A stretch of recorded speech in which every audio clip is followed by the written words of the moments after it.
Berkata Imam Athaillah Iskandari qaddasallahu sirrahu, la tastaghrib wuqu'al aqdar. Janganlah engkau merasa aneh, merasa heran. Wuqu'al aqdar. Wuku' artinya terjadi. Apa yang terjadi? Aqdar. Keburukan-keburukan, masalah-masalah,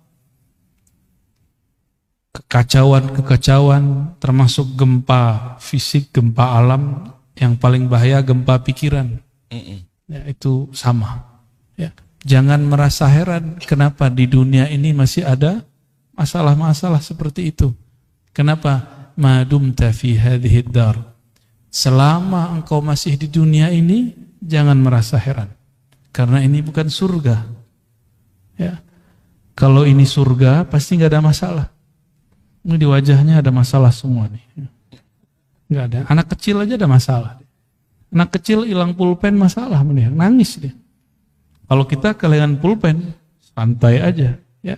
Beli lagi yang baru. Anak kecil kehilangan penghapus, pusing deh. Tapi ketika umur bertambah, bagi dia itu masalah kecil. Ya. Maka orang-orang yang panik dengan masalah, itu orang yang hatinya masih kecil. Ruhnya masih anak-anak, walaupun tubuhnya sudah menua. Karena tidak dididik. Maka ruh ini mesti dididik. Qalbu ini mesti dilatih. Fa innaha, sesungguhnya dunia ini, ma abrazat, tidak akan pernah menampakkan illa kecuali ma huwa, apa yang dia mustahiqun wasfuha, yang pantas menjadi karakternya. Karakter dunia apa? Keburukan. Dunia itu bahasa Arab artinya lawan dari ulya. Dunia berarti rendah. Dunia berarti masalah. Karena dia rendah, dia hina, dia masalah, dia akan selalu mengeluarkan masalah.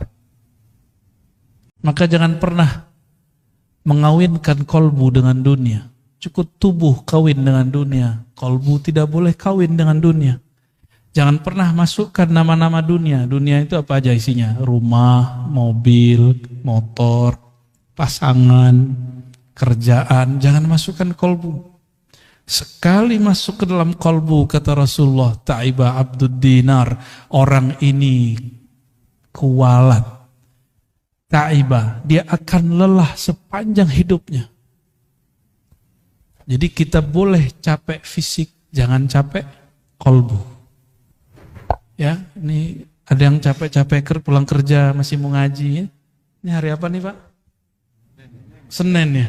Sama, saya kan juga kerja, saya juga masih ngajar. Ya. Hari ini karena yang datang guru-guru, maka saya lah yang nyetir. Ya, kecuali tadi ya, pas datang ke sini udah nggak kuat, nguap lu, ngantuk lu. Karena tadi siang saya masih ngajar, tapi kita nganter. Tapi nikmat, pengorbanan itu nikmat, capek lelah itu nikmat. Jadi orang yang nggak pernah kelelahan itu hidupnya nggak nikmat. Ya, jadi nikmati Pak perjuangan-perjuangan itu, nikmati lelahmu berkhidmah. Di dalam lelah itu nanti ada rasa. Coba orang yang tidak pernah tahu nikmatnya satu teguk air, puasa. Nanti ketika azan, dia merindukan satu teguk itu. Benar nggak? Ya. Orang yang masalah terus di rumahnya udah pisah beberapa waktu, nanti ketemu lagi. Insya Allah nanti ketemu jalannya. Ya. فَإِنَّهَا مَا أَبْرَزَتْ إِلَّا مَا هُوَ مُسْتَحِقٌ وَصْفُهَا. Dunia itu, apa isinya, itulah yang keluar. Mungkinkah gelas isinya air hitam, kopi, keluarnya teh? Mungkin enggak? Dalamnya putih susu, keluarnya kopi, mungkin? Enggak. Ya, enggak keluar-keluar dari kopi, karena kopi antum pada senang wajahnya kan. Wajahnya udah hitam-hitam kayak kopi. Apa isinya itu yang keluar. Sama, ini isinya apa, itu yang keluar. Maka orang yang senangnya rumah, ngomongin rumah mulu. Orang senangnya mobil, ngomongin mobil terus. Senang duit, ngomongin duit terus. Senang lawan jenis terus. Apalagi sesama jenis, ngeri Pak. Ya. Tapi kita nggak boleh benci sama mereka. Kita hanya benci perilakunya. Karena dia sendiri sebenarnya benci dengan perilakunya. Tapi dia mau keluar dari kondisi itu, dia bingung. Oleh karena itu jangan pernah membenci pemaksiat. Benci saja maksiatnya. Karena satu saat jika kita membenci sesuatu, siapa tahu nanti kita ditakdirkan melakukan itu. Nauzubillah min dzalik. Jadi jangan pernah terbayang kebencian kepada sosok. Kualat nanti. Ya. Nanti takdir itu berputar. Nggak ada takdir nggak berputar. Al-yaum nudawiluha bainan nas. Itu hari itu takdir akan Allah putar. Suka-suka Allah yang muter. Kan kudrat iradatnya suka-suka dia. Hatta kita sendiri nggak sanggup mengatur diri. Ya. Coba uban udah keluar nggak bisa ditahan Pak. Pengennya kan nggak ada ubannya kan. Wawajibun na'atiha atau wawajibun na'atuha. Dunia apa yang wajib yang sepantasnya dia tampilkan itu yang tampil. Jadi siapa yang berjuang di masjid, berjuang di pesantren, mengabdi di masyarakat, bekerja di kantor, dimanapun aktivitasnya, lelah, masalah, ada orang menghalangi, dakwah kita disikat, dakwah kita itu biasa aja Pak. Kalau nggak begitu nggak dunia, ya. Kalau nggak ada masalah, antum berarti minta berpisah nyawa dengan badan, mau nggak? Hanya itu maharnya supaya namanya syahid, mati syahid. Ini bukan bunuh diri. Orang bunuh diri nambah masalah. Kalau orang bunuh diri tahu dia apa yang terjadi setelah dia mati, dia nggak mau mati Pak. Udahlah. Sholat belum tentu diterima, bunuh diri. Bunuh diri ini berarti dia putus asa. Orang yang putus asa itu Allah benci kepadanya. Berarti orang ini menilai Allah kehabisan kasih sayang. Nah ini orang-orang seperti ini Allah nggak suka. Dunia itu makhluk nggak? Akhirat makhluk? Oke. Yang bukan makhluk siapa? Allah. Pengen dunia datang ke kita atau kita datang ke dunia? Maunya. Ya, gimana caranya? Dunia itu hanya patuhnya ke kholiknya, ke penciptanya. Terus gimana caranya? Maka dari ujung rambut sampai ujung kaki, dari pikiran paling pangkal sampai ujung, nggak boleh lepas dari nama Allah. Kolbu kita nggak boleh lepas dari nama Allah. Baru dunia datang ke antum. Nggak capek kita. Karena dunia kira, wah itu orang-orangnya Tuhan tuh. Maksudnya apa? Itu orang-orang dekat sama Allah itu. Kalau dunia melihat di kolbu kita ada nama dia, ini mah sama gua nih, sama hinanya nih. Yang kita perbudak aja dia, kita bully dia, kita kerjain dia, kita buat dia lelah lahir batin. Tapi kalau di kolbu kita ada nama Allah, dia langsung, kata orang Jawa, sendiko dauf. Sam'an wa ta'atan. Terbersit Allah kirim, terbersit Allah kirim, maka hati-hati. Tapi yang membersihkan itu sendiri siapa? Allah juga kok. Gak bisa dibuat-buat Pak. Saya bersihin gak bisa. Itu namanya ngayal.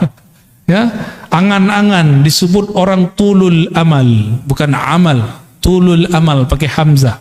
Orang panjang angan-angan.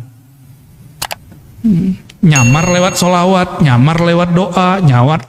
Ya, sebenarnya angan-angan dia yang panjang. Buktinya lagi sholat, lagi sholawat dia ingat itu. Dia nggak ingat Allah, nggak ingat Rasulullah saat sholawatnya. Tapi masih mending lah, masih mau sholat atau sholawat. Cuma nanti ancamannya apa? Bahayanya. Sekali dia doa, sekali dia sholawat, sekali dia sedekah, hajatnya tidak sampai, maka dia akan mencari kambing hitam.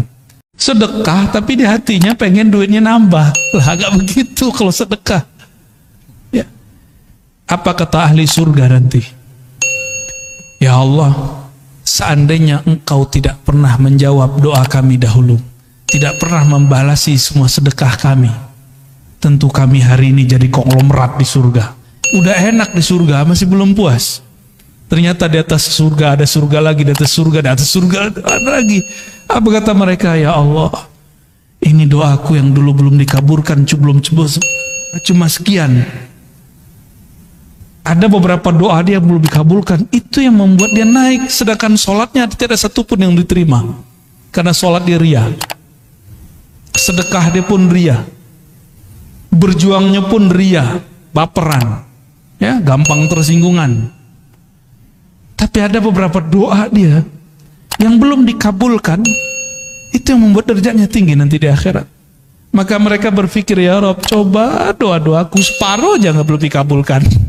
Jadi konglomerat ya, tabungannya banyak. Jadi sahabat-sahabatku semua, saudara-saudaraku semua, doa-doa aja. Maka setiap hari tabung doa. Jangan tabung kapan diijabah doa.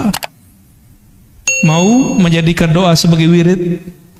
Maka Imam Abul Hasan Syazili, Imam Al-Haddad, Imam Al-Attas, Imam Syekh Abdul Qadir Jilani, semua, Bahauddin Naqsyabandi, Sidi Ahmad Tijani, Sidi Ahmad Idris Al-Idrisi, semua mengajarkan doa bukan supaya kita dapat hasilnya di sini.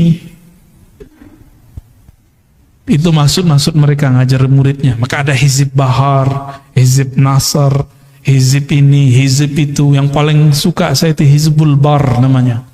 Hizbul Bar itu adalah gambaran daripada maqamat rohani Sidi Syekh Al-Imam Abul Hasan Syazili. Sayyidina Ali ketemu orang ini benci dunia, kata dia, ini benci dunia, ini talak dunia. Tapi ketemu Sayyidina Ali ngomong dunia dia benci. Kata Sayyidina Ali apa? Wahai sahabatku, man ahabba syai'an aktsara dzikrahu. Siapa yang suka cinta sesuatu, dia sebut-sebut sering, banyak dia ulang-ulang. Sebenarnya di hatimu kamu cinta dunia, cuma mau melawan itu atau mau ngeles baru kelihatan bukan cinta dunia. Udah, Sayyidina Ali ajarin cara biar gak cinta dunia. Dunia itu hanya bisa ditolak dengan nama Khaliknya, penciptanya. Maka masukkan nama Allah di dalam kalbu. Ya, baca terus nama Allah, ya Allah. Jadi kalau ada majelis zikir, kita datang seperti kita mau dapat bantuan, Pak. Jangan kemudian males mau siapapun yang mimpin zikir. Kalau udah ada majelis zikir, di mana saja hadiri. Karena itu melatih dunia. Cuma masalahnya yang mimpin zikir ingat dunia gitu. Itu urusan dia. Urusan dia, Pak, ya. Urusan dia itu. Kita jangan suuzon sama orang. Ini antum ciri-ciri antum suka duit. Ada ustadz ngajar, tulis komentar. Atau dalam hati buat komentar. Paling juga karena honor. Berarti otak ente otak fulus. Nilai orang pakai duit mulu. Mana ada orang begitu semua? Paling ngaji hikam begini. Apalagi orang yang bawa nama Allah. Mimpin zikir, nggak mungkin. Dia butuh dunia. Atau dunia butuh dia? Yang mana yang benar yang mana? Kayaknya dunia yang butuh dia ya. Dunia itu kalau nggak ada orang zikir hancur. Jadi dunia itu kenapa melayani orang-orang yang di kalbunya ada nama Allah? Karena si dunia mengatakan, kami akan hancur jika engkau tidak ada. Dalilnya apa? La taqumus sa'ah hatta la yuqalu fil ardi Allah. Hadis Imam Muslim, hadis sahih.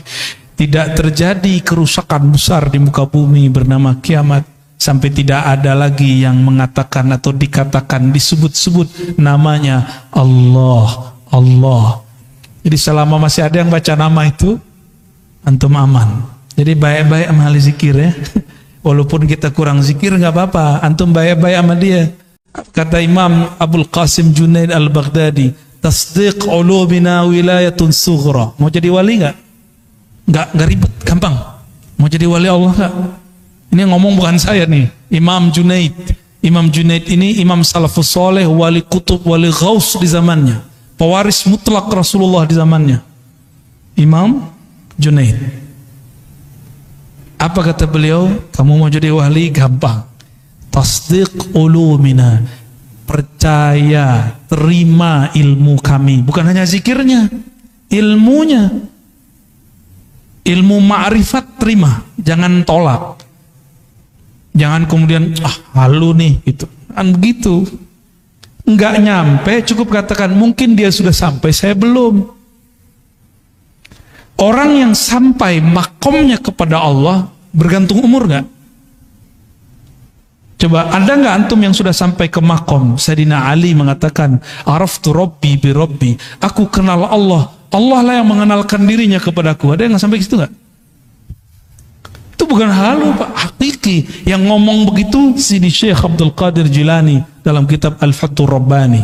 Kata beliau, jika engkau duduk tenang berkhalwat, sebut namanya sampai engkau fana di dalam namanya, nanti yang punya nama akan datang mengenalkan dirinya.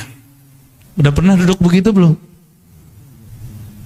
Yang ngomentarin orang mulu, katanya mursyid, ya kan? Katanya bersanad, katanya berijazah. Kalau punya ilmu, udah amalin ilmunya. Jangan ngomentarin orang terus. Jangan suuzon terus dengan orang. Mulai beramal. Ya. Perintah Allah di Quran bukan ngomentarin orang. Ya ayyuhalladzina amanu dzkurullaha dzikran katsira. Yang perlu diperbanyak bukan ngomentarin orang, tapi nyebut nama Allah. Kalau enggak akan pernah antum merasakan kedekatan itu. Walaupun umur sudah bertambah. Mungkin yang muda-muda ini, kalau yang tua-tua mohon maaf nih, nggak mau sekarang menyegerakan diri mengenal Allah, Allah akan ganti generasi baru yang mau mengenal dan menyebut namanya. Begitu ancaman Allah, ya? Dalam hadis qudsi ada begitu, ya? Kenapa doa kita nggak naik-naik? Karena engkau tidak memintanya dengannya, tapi engkau meminta dengan egomu, kepentinganmu. Jadi sholawat, zikir, baca Quran, sedekah jika diniatkan untuk keberkahan duniawi, berarti kita minta dengan diri, ego. Itu nggak akan naik, dia cuma berkahnya sampai di dunia. Jadi siapapun yang suka berbagi, dia dapat berkah, muslim non muslim dapat berkah 10 di dunia. Itu sudah hukum wajib. Udah plus dari Allah. Mau dia mukmin nggak mukmin, dia suka berbagi, caritas. Maka non muslim suka berbagi, diberkahi Pak hidup dunianya. Coba lihat startup yang suka bakar-bakar duit, itu mereka bertahan sampai hari ini, benar nggak? Ya kan? Kalau mereka nggak mau bakar-bakar duit, mau promosi, mau memberikan free ini, free itu, nggak ada hasilnya. Nabi Muhammad SAW dulu seperti itu. Cuma yang dituntut itu jangan cuma mikirin nafs. Tubuh ini mau ditinggal. Apa masih kurang jelas? Tubuh ini dulu kecil, kemudian menjadi anak-anak, jadi remaja, lalu dewasa, sekarang sudah menua, udah mulai sakit-sakitan. Ini Donald Trump namanya Pak, Donald Trump Al-Fadani. Udah mulai sakit-sakitan belum? Punggung, kaki, duduk lama-lama udah mulai kesemutan. Udah tua tuh calon-calon itu. Iya, baru kan. Wajah sih wajah 40. Udah mulai. Jadi dulu kalau duduk lama aman, sekarang duduk lama berasa. Ya, punggung mulai cari sandaran, kan yang dapat sandaran beruntung kan. Tapi anehnya orang ngaji hikam, ngaji zikir, ngaji ma'rifatullah, tahu-tahu sudah 1,5 jam baru ingat punggungnya sakit. Kenapa? Saat itu kolbunya sedang asyik dengan yang menggerak-gerakkan kolbunya. Coba lihat anak-anak kita kalau lagi main game, dia lupa kalau dia butuh makan, minum. Benar gak? Mainannya akal ketika berkhayal jadi game. Gamenya kolbu itu nyebut nama Allah. Kalau game biasa ada ini enggak? Apa namanya? Stage 1, 2, 3 gitu ya, benar? Ya. Level 1 tuh Bapak juga main juga nih. Level 1, 2, 3 sama. Ya, orang kalau sudah punya game di dalam kolbunya, dia asik dengan game itu. Game kolbu itu menunya banyak, Pak. Ya, dan seru sekali. Ya. Ada bintang-bintangnya juga di dalam itu. Ya. Dan kreditnya asli, hakiki. Kalau yang di game-game itu kan kreditnya di situ-situ aja. Ya. Tidaklah permohonanmu diangkat kepada Allah kecuali engkau membawa namanya. Tidaklah satu permohonanmu dipersulit kecuali karena engkau memohon dengan menyebut dirimu. Jadi ciri-ciri orang doa tapi pikirannya susah. Dia sholat, dia rajin ibadah, tapi susah aja bawaannya. Karena dia yang pikirkan, ya Allah, hidup saya susah. Ya Allah, begitu terus. Boleh berkeluh kesah kepada Allah, boleh. Tapi dia lupa nih. Ya, jadi saya agak sedikit beda dengan beberapa motivator. Kamu doa yang spesifik, biar dikasih sama Allah. Ya boleh sih. Cuma emang Allah itu suruhanmu. Ya. Doa itu kan dalam bahasa Arab fi'il amar, kata kerja, kata perintah. Allahumma rzuqna, ya Allah, rezekikan kami. Kan urzuk itu bahasa Arab, perintah, fi'il amar. Begitu kata Imam Al-Juwaini, diteruskan oleh Imam Al-Ghazali, oleh Fakhruddin Ar-Razi. Apa kata beliau? Beda kita dengan kelompok yang lain. Doa pun juga kata kerja, kata perintah. Pantas nggak kamu merintah Allah? Doa itu jadikan tabungan akhirat. Jangan minta diijabah di sini. Kalau Allah kasih ijabah di sini, anggap itu hanya benefit, fawaid. Maksud kita cuma satu.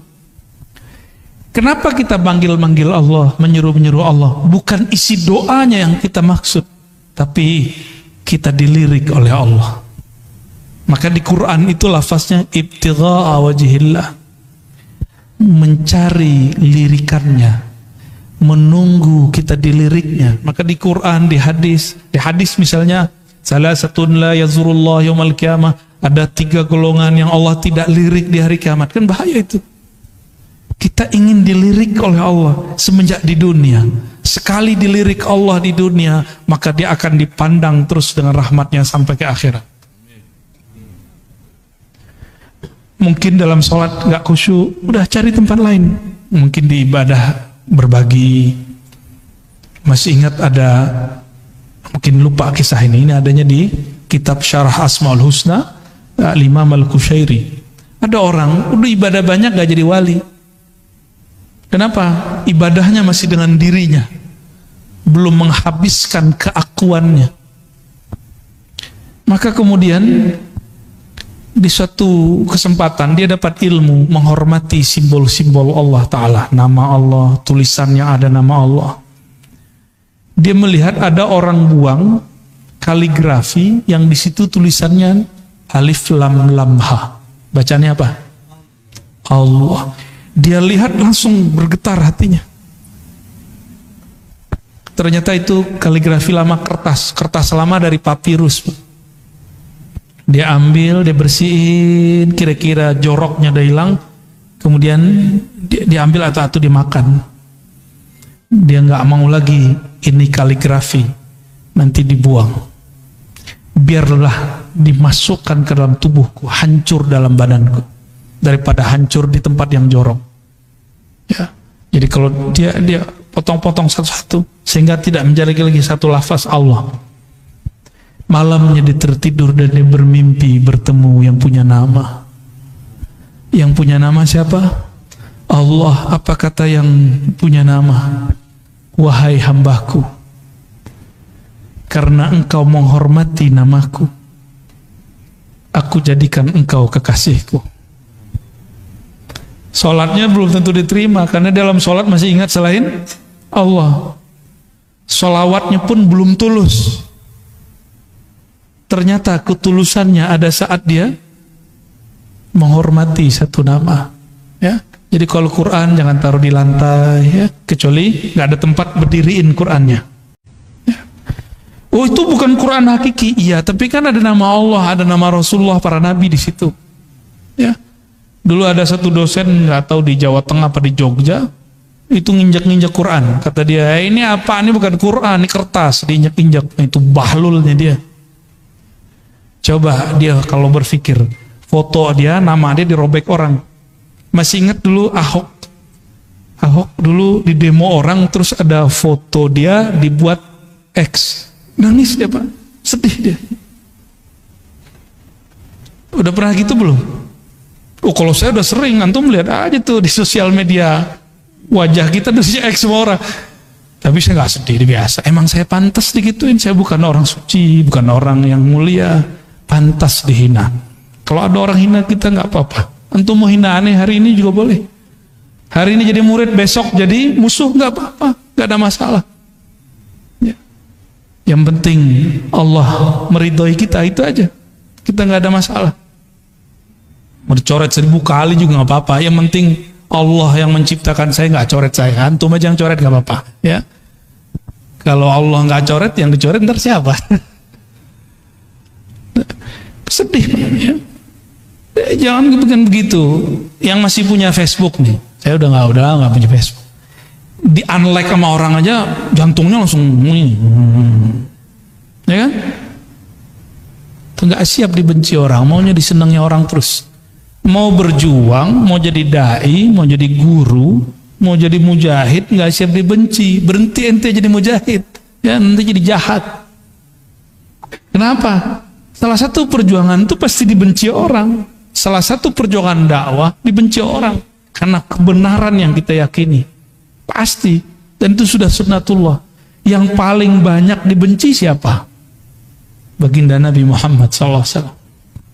Ya, sampai diusir. Kita beruntung dakwah-dakwah kita masih dimudahkan oleh Allah di akhir zaman. Ya, masih dimudahkan. Gak ada masalah kalau ada orang kemudian mempermasalahkan. Apalagi Pak pengurus ya, jangan patah arang, jangan kalau kemudian mundur jika ada masalah. Biasa-biasa aja. Orang akan tambah dewasa jiwanya, akan terlatih kolbunya, akan murni kolbunya jika ketemu masalah. Apa ciri-ciri orang sukses baik di dunia ataupun di akhirat? Apa ciri-cirinya? Yang antum tahu? Apa ciri-cirinya Pak? Ciri orang sukses? Nah itu mau setelah sukses. Waktu awal dia berjuang, awal dia sekolah, awal dia berdagang, berbisnis, kerja, ini bakal sukses nih. Ciri-cirinya apa? Rajin masuk kerja, belum tentu. Udah banyak yang rajin 20 tahun ya, masih gitu-gitu aja hidup ya. 20 tahun baru lunas rumahnya kan, berarti belum masuk. Apa ciri-cirinya? Nah, itu kalau dunia. Kalau akhirat sama. Sukses di akhirat itu indikatornya di padang mahsyar. Mau meninggal dulu deh, meninggal husnul khotimah, dikubur dipermudah oleh mungkar nakir. Bangkit di padang mahsyar, kemudian kita sudah disatukan di soft umat Nabi Muhammad SAW. Kemudian waktu dihisab, di mizan, ditimbangnya dengan timbangan dan hisab yang gampang. Siratal mustaqim lewatnya mudah, masuk surga. Itu indikator sukses kalau di akhirat. Ada yang di atas lagi itu yang lebih sukses. Kita kan sering ngomong ini, yang penting bisa makan sehari, gitu kan? Itu terlalu kecil kesuksesan yang antum cari. Ya. Jangan begitu kalau punya cita-cita, jangan begitu. Citanya ketinggian dikit ya. Jangan tersinggung ya. Tersinggung juga nggak apa-apa. Emang pengajian ini tuh nyinggung-nyinggung orang kok. Yang mau disinggung ya. Murid itu disebut murid karena kemudian gurunya tampar-tampar dia dengan kata-kata. Benar nggak? Kalau antum memang siap jadi murid, siap saya kata-katai. Siap nggak dikata-katai? Kalau nggak siap dikata-katai, cari guru yang lain yang kira-kira antum siap menerima kata-kata dia. Jangan enak-enak doang. Kalau cuma dapat ilmu itu mah gampang Pak. Itu namanya muta'allim. Maka beda murid dengan muta'allim. Muta'allim ini cuma pelajar. Dia maunya cuma transfer ilmu. Tapi kalau murid diajarin beramal, diajarin berjuang, diajarin usul kepada Allah Subhanahu wa ta'ala, maka harus siap dikata-katain ya. Kalau antum nih punya guru, kita tersinggung mulu kalau dia ngomong udah istikharah cari guru yang lain, nggak ada apa-apa, nggak ada masalah. Ya, gimana? Pak Hashim tersinggung nggak kalau aneh ngomong? Kan udah senior nih, gitu masih junior. Tapi malah jauh-jauh datang nih kak. Antum gimana pak? Kan ya sama kan, sama-sama udah putih kan. Kita ngomong begini dari tadi tersinggung nggak? Atau menikmati? Kita mau tanya, dipijit tuh enak nggak? Sakit? Wah berarti nggak suka pijit. Kenapa ada orang katanya sakit tapi minta dipijit lagi? Setelah dipijitnya enak itu pak. Ya. Kata-kata guru itu seperti tukang pijit. Ada urat nggak bener dia tekan. Bukan berarti tukang pijitnya dia sehat. Dia mungkin juga ada masalah di badannya. Nah itu cara mandang guru kira-kira begitu. Ya. Tapi jangan dianggap tukang pijit juga guru kita ya. Ini cuma analog aja Bapak Ibu. Ya. Jadi siap jadi murid, harus siap dikata-katai. Ya. Siap kemudian digembleng. Ya. Satu saat kalau ada masa, kita itikaf bersama. Zikir ya minimal kalau nggak sanggup 40 hari ya 7 hari 3 hari ya. Sekarang kayaknya suluknya harus gaya milenial. Orang-orang kalau zaman-zaman kita dulu kalau saya kholwat pak nggak boleh bawa handphone, memang nggak ada handphonenya. Ya makan dikurangi. Yang kira-kira membuat syahwat kita tinggi seperti daging dikurangi. Yang syahwat makannya tinggi protes. Itu ajaran apa tuh ngelarang kita makan pakai daging? Ya, kalau dokter sama food combining, pakar food combining ngomong, kamu jangan makan ini ya. Nggak disebut aliran. Tapi kalau kita buat majelis, kita bilang ke murid, hari ini, 3 hari ini, 4 hari ini, 10 hari ini, jangan makan daging. Banyak yang protes tuh, dianggap itu mengharamkan yang halal. Tapi kalau dokter yang ngomong, kenapa yang diterima? Sejak kapan guru lebih hina daripada dokter? Ya, enggak sih, enggak begitu-gitu amat ya. Guru nggak boleh baper lah ya. Ciri-ciri orang yang sukses perjalanannya mendekatkan diri kepada Allah. Apa ciri-cirinya? Ar-ruju' ilallah fil bidayat. Dari awal dia sudah bergantung kepada Allah. Dari awal dia sudah berniat ingin menghabisi egonya. Maka apapun titah gurunya diikuti. Dia rajin beramal. Ya. Baru berhasil. Ya. Man asyraqat bidayatuhu, siapa yang rajin di awal dia masuk bekerja, di awal dia berkhalwat berlatih, di awal dia ngaji, asyraqat nihayatuhu, maka terang benderanglah ujungnya, pasti dia sukses. Suksesnya santri dia terima. Nih saya pernah jadi santri, sampai sekarang saya masih menganggap diri saya santri. Maka kalau keluar kota kemana-mana, bahkan sekarang ada guru-guru saya, itu saya senang, ya masih cium tangan mereka, masih takzim khidmat ke mereka, nikmat sekali. Apalagi kalau dikata-katain, disinggung, saya senang banget. Kamu ntar jangan begini ya. Itu nikmat sekali karena seperti diperhatikan, seperti diperhatikan. Ya, nggak ada tersinggung saya, malah senang.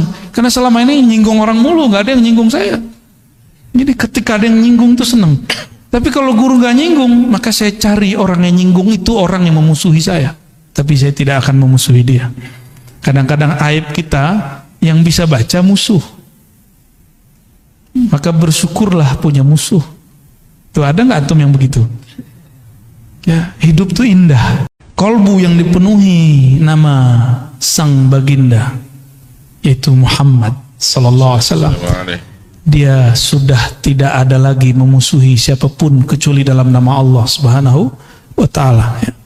Man asyraqat bidayatuhu, maka siapa yang rajin belajar di awal maka jadi ulama di ujung, rajin beramal di awal maka menjadi zahid, menjadi amil di akhir. Rajin bermakrifat di awal ya, maka dia akan jadi wali Allah di ujung. Masudi'a fi ghaibis sarair zahara fi syahadatiz zawahir. Mau tahu isi hati orang, nggak perlu pakai merem-merem, Pak. Nggak perlu pakai wirid 1000. Mau tahu? Duduk sama dia agak sesaat, apa obrolannya? Ya, beberapa waktu. Ya, kadang ada orang yang nyamar jadi ahli dunia. Tapi gimana pun dia mau nyamar, nanti akan keluar disebut nama Allah, disebut nama Rasulullah, hatinya kemudian luluh. Berarti dia lagi nyamar. Sebagaimana ada orang nyamar benci dunia, tapi kalau sebut dunia matanya berbinar, ya.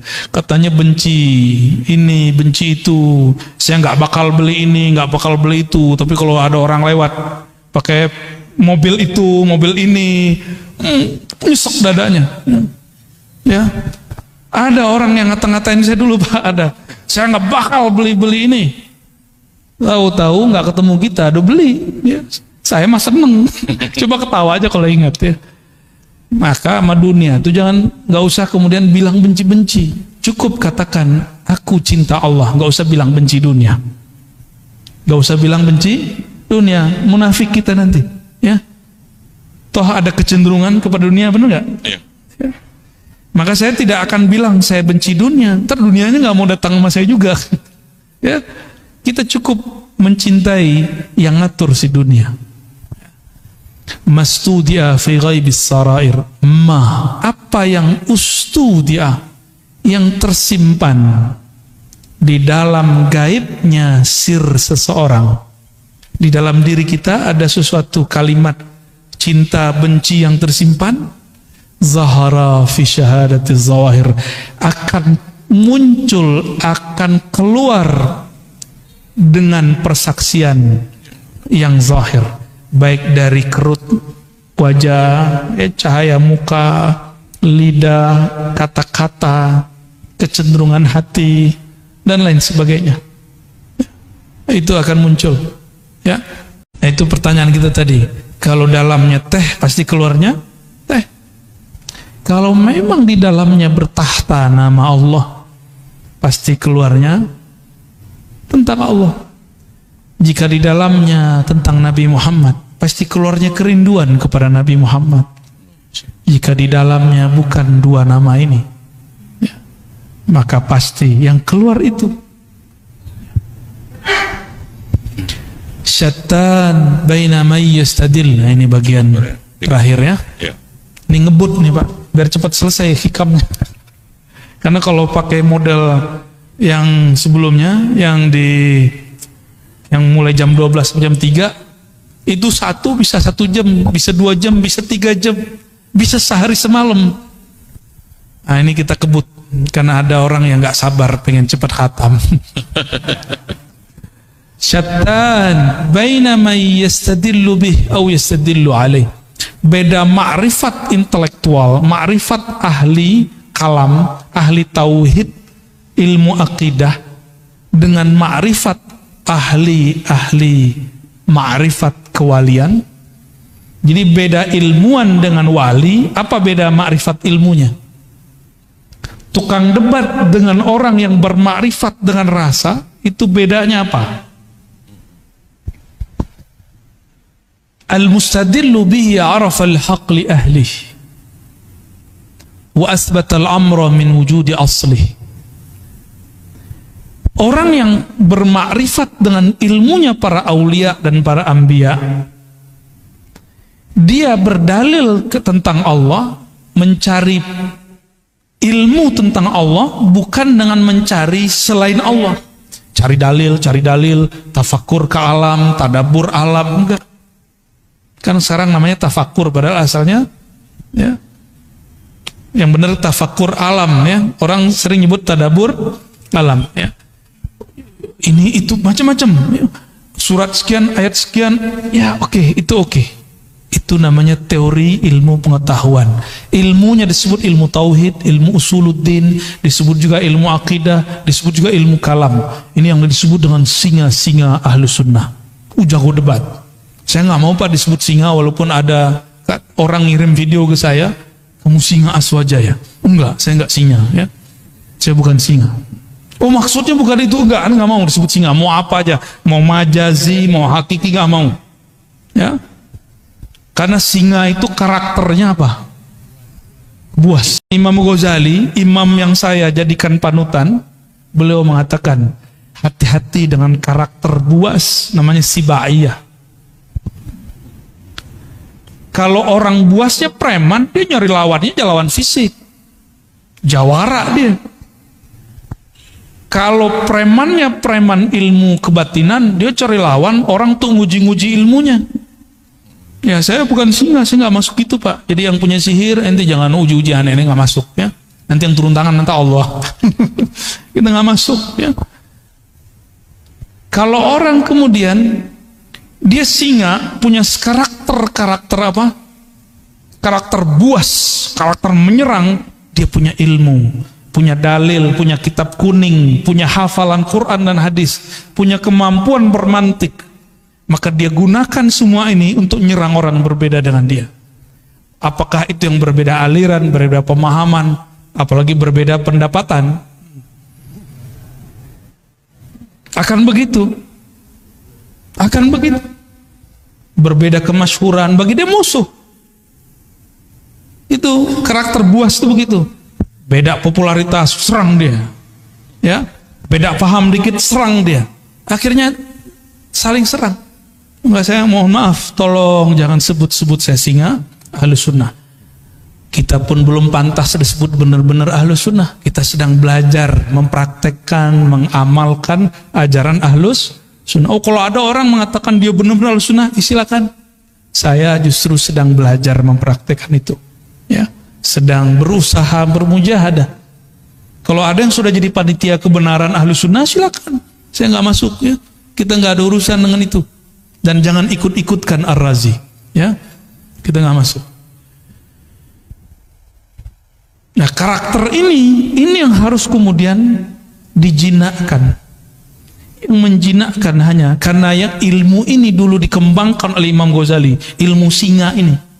Dulu Imam Ghazali itu kan disebut Hujjatul Islam. Gelar singa itu dulu, gelar bahasa Arabnya Hujjatul Islam. Yang hujahnya kalau dia berdalil, dia berdebat, pasti orang kalah.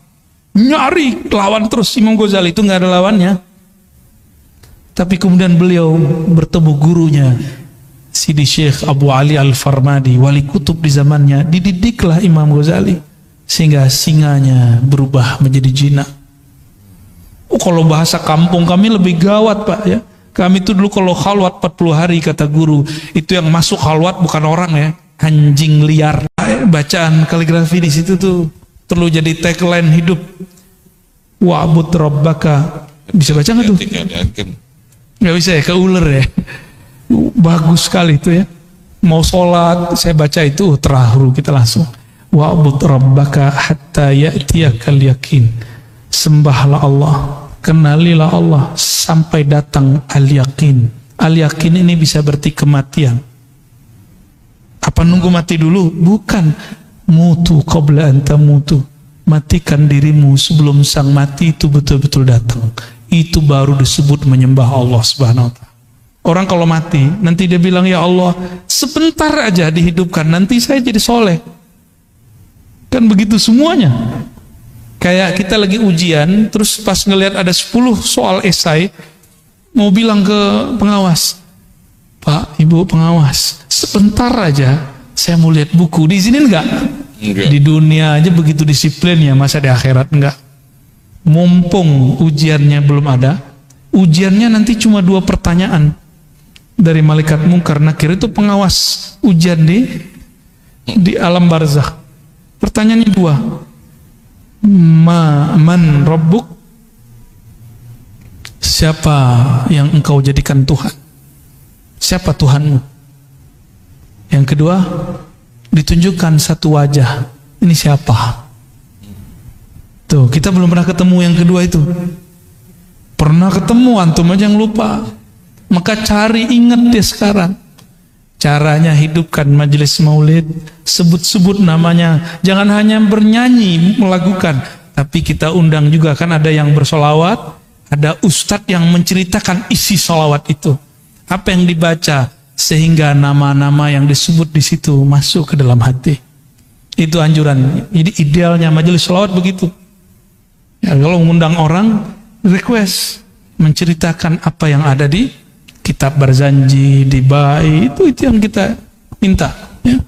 Jadi membaca, dengerin di Ba'i itu betul-betul berasa di kolom kolbu. Bapak Ibu, saudara-saudari dimuliakan Allah, semoga ma'rifat kita sudah naik kelas. Bagus dalil A, B, C, D, tapi semoga nanti dalilnya adalah Allah itu sendiri. Amin. Apakah namanya, apakah perbuatannya, apakah sifatnya, apalagi zatnya yang datang mengenalkan diri. Ya, semoga Allah menjadikan kita bagian dari mereka. Amin ya rabbal alamin. Wassallallahu ala Muhammad. Ijazah-ijazah yang kita sampaikan dalam kajian-kajian itu silakan diamalkan kecuali talqin. Talqin harus ke ahlinya. Ya, kalau ada mursyid di kampung kita ambil ke ilmunya ke mereka. Ya, mengenai takdir, ya, istilah takdir yang digantung mu'allaq bahasa Arabnya, jadi belum terjadi. Ada takdir yang mubram. Bapak itu sukunya Bapak, sukunya apa?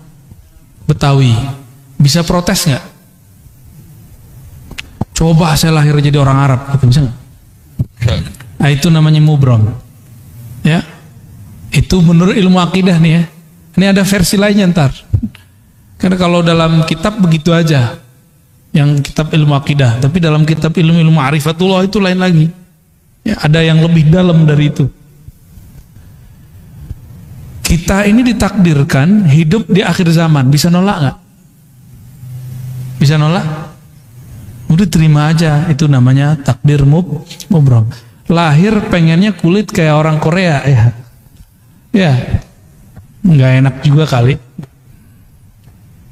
Tapi ternyata lahir kulit sawo, ya sawo mateng apa telur mateng, nggak jelas ya. Kita nggak bisa protes, udah begitu aja. Jadi, apapun yang dia mau, bagi saya, mohon maaf. Jadi itu versi ilmu akidah. Semua takdir itu mubram bagi saya. Suka-suka Allah lah. Takdir mu'allaq itu ternyata sebenarnya mubram juga. Kenapa? Dia masih digantung, tapi kan haknya Allah. Mungkinkah takdir digeser? Mungkin. Ini pada sisi Allah, semua takdir itu suka-suka dia, bukan suka-suka kita. Sepakat? Takdir itu terbitnya dari kudrat iradat Allah, maka mutlak milik dia, nggak usah atur-atur. Makanya di dalam hikam awal-awal, arih nafsaka minat tadbir, jangan kamu urus yang tidak perlu kamu urus. Ahli akidah mencoba menteorikan itu karena banyak orang protes. Ini takdir bisa dirubah nggak segala macam ya? Takdir itu bahasa Arab artinya ukuran yang Allah berikan untuk kita. Kita dikasih ukuran 10, tergantung kita ngambil berapa. Harusnya antum tuh suksesnya 10 kali lipat, cuma ngambilnya cuma 2. Salah siapa? Nggak akan keluar dari takdir. Ada kesalahpahaman memahami takdir. Takdir itu cuma 4. Apa aja? Waktu kita dalam janin, takdir cuma 4, Ustaz. Ya. Apa aja tuh? Apa? Ajal. Cepet amat ajal. Bikat birizqihi. Rizki dulu. Rizki itu jodoh 1. Jodoh itu rizki. Bikat birizqihi. Nggak ada di hadisnya wa jodohihi, nggak ada. Bikat birizqihi 1. Terus wa amalihi, amal dulu. Ngapain kamu nanti gitu. Itu amal bahasa Arabnya. Terus yang ketiga apa? Wa ajalihi, baru ajal. Jangan langsung ajal, Pak. Cepet amat mau ajal aja ya. Baru yang keempat, syaqiyun au sa'id. Dia nanya ahli surga apa neraka. Gitu. Bahagia di surga atau sengsara di neraka. Itu maksudnya, bukan bahagia di dunia, bukan itu. Banyak yang salah terjemah itu. Syaqi, dia sengsara masuk neraka, atau sa'id, dia bahagia masuk surga. Tuh ini aja udah panjang aneh jelasin. Antum mau nambah lagi pertanyaan. Rezeki, saya mau tanya, kalau kita waktu kecil dulu nggak punya gaji, rezeki datang nggak? Dianterin oleh emak kita, ya kan? Bener? Waktu sekolah dulu kita dibayarin orang tua kita, rezeki dianter nggak? Dianterin rezeki itu. Cuma karena setiap hari kita melihat orang berangkat kerja, pulang, berangkat, pulang, orang mengira rezeki dicari. Sejak kapan rezeki dicari? Allah tuh bagi-bagi doang, Pak. Kita nggak pernah nyari rezeki. Kita cuma nunggu dan ngambil. Time nunggunya inilah skill yang dipunya orang bisnis, skill yang dipunya oleh politisi. Dia tahu cara ngambilnya, ya. Ini kan sudah ada yang mulai sayembara mau jadi calon presiden kan? Kita nggak tahu dia sesuai nggak langkahnya dengan sebenarnya calon harus begitu apa tidak. Kita nggak tahu. Seperti orang pebisnis, dia tahu kapan dia harus ngambil. Yang main saham, dia tahu kapan harus mau beli, mau jual. Itu skill. Nah, skill itu yang mahal, itu pemberian Allah dan dilatih. Kita rezeki Allah kan bagi-bagi, ya. Maka kalimatnya, perintahnya bukan cari rezeki. Ibtaghi fima atakallah daral akhirah. Yang kamu carilah akhirat. Nggak ada suruhan cari dunia. Wala tansa nasibaka minad dunya. Tapi jangan lupa duniamu. Kalau kita balik, dunia akhirat harus 50-50, bro. Ente ini udah gila belajar agama. Tapi dari dulu sampai sekarang hidupnya begitu-gitu aja. Katanya adil. Gak begitu cara memahami ayat-ayat Allah. Kita kerja, kalau ada akhirat di situ, mungkinkah orang-orang itu korupsi? Orang yang mengakhiratkan kerjanya, dia jujur kerjanya. Itu antum ibadah tuh. Orang yang niat ketika bekerja, dia ingin menafkahi keluarganya, ingin bantu orang sekitarnya. Maka orang itu dihitung ibadah. Itu yang disebut mencari akhirat. Tapi jangan lupa bagianmu di dunia. Jadi kita juga harus saving untuk diri sendiri dan keluarga. Itu maksudnya. Nah dibalik, carilah dunia, jangan lupa akhirat. Nah, nggak tahu nih ayat baru ini. Saya boleh sebut tuh ayat-ayat setan. Ya. Tuh ayat setan, Pak. Dai setan itu. Ya. Nauzubillah min dzalik. Allah bilang cari akhirat, dia bilang cari dunia. Setan gak tuh? Mohon maaf nih. Kan dai itu dua aja, dai ilallah sama dai ila ghairillah. Dai kepada Allah atau dai kepada selain Allah. Dua aja dai. Dai artinya orang yang mengajak. Orang yang mengajak pulang kepada Allah, mengenal Allah, atau orang yang mengajak kejar selain Allah. Dua aja. Jauh-jauh ke Ka'bah minta fulus. Aduh ya Rabb. Jauh-jauh ke Ka'bah minta rezeki, minta jodoh. Boleh sih, nggak apa-apa. Cuma kayaknya buang-buang duit. Kalau minta jodoh ke sana, penting lamar orang langsung enggak. Langsung beres tuh, mau pesta-pestanya lumayan tuh ya. Sekampung nggak habis tuh. Kecuali antum di gedong ya, lain cerita. Jadi takdir itu ukuran yang Allah berikan kepada kita, lalu Allah titipkan di dalam diri ukuran lain yang disebut kasab. Laha ma kasabat wa alaiha maktasabat. Laha positif, dia akan memperoleh prestasi yang dia usahakan. Wa alaiha maktasabat, dia akan kena hukuman terhadap apa yang dia kerjakan. Nah, kasab. Maka dalam akidah Imam Asy'ari Ahlus Sunnah wal Jamaah, Imam Asy'ari ini murid Imam Junaid juga. Apa kata beliau? Allah kasih satu sir di dalam dirimu bernama kasab. Kasab itu sebenarnya adalah tajalli, pancaran kudrat iradat Allah yang Allah pinjamkan ke dalam diri manusia. Maka di saat dia faham kasabnya dia kemudian mengatakan, aku bisa begini pun karena Allah juga yang memberi. La haula wala quwwata illa billah.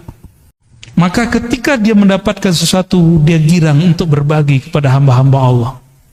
Ya. Nah itu takdir. Jadi takdir itu Bapak Ibu, ada takdir Lauh Mahfuz. Itu jadi bukan qada azali, qadar hadis, enggak. Yang tepat ya, yang tepat secara ilmu ma'rifatullah, qadar sama. Qadar ini saya mau ngambilnya yang pakai sinonim. Itu tertulis di Lauh Mahfuz. Lauh Mahfuz itu, lauh bahasa Arabnya papan tulis. Cuma kan yang di langit itu bukan papan, Pak.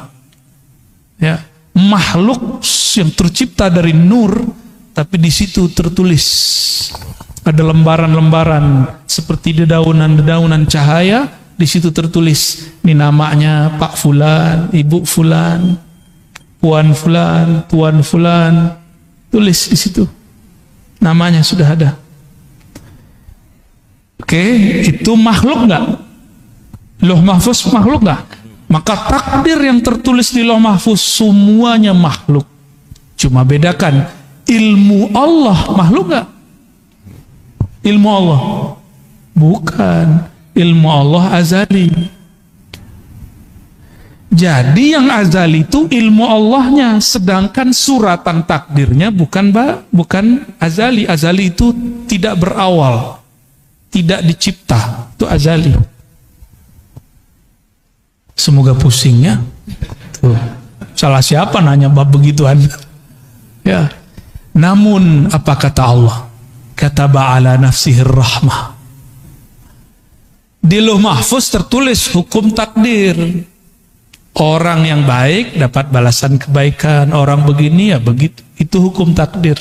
Sebab akibat itu Lauh Mahfuz. Hukum sebab akibat. Jadi adakah hukum sebab akibat di dalam Islam? Ada. Allah akui, disebut kita hari ini sunnatullah atau disebut hukum alam. Allah akui. Tapi kataba ala nafsihir rahmah. Allah tetapkan pada dirinya, pada zatnya rahmah, kasih sayang, mengalahkan semuanya. Mengalahkan semuanya. Allah nih. Maka Allah mengatakan Ar-Rahman ala arsyistawa. Dia yang maha pengasih, penyayang itu bersemayam, meratakan, memenuhi semua aras. Dan aras itu meliputi alam semesta. Tubuh ini diliputi oleh aras Allah. Tubuh antum semua diliputi oleh aras Allah. Aras itu diliputi Ar-Rahman. Berarti diri kita ini di sisi arasnya Allah itu liputan rahmat.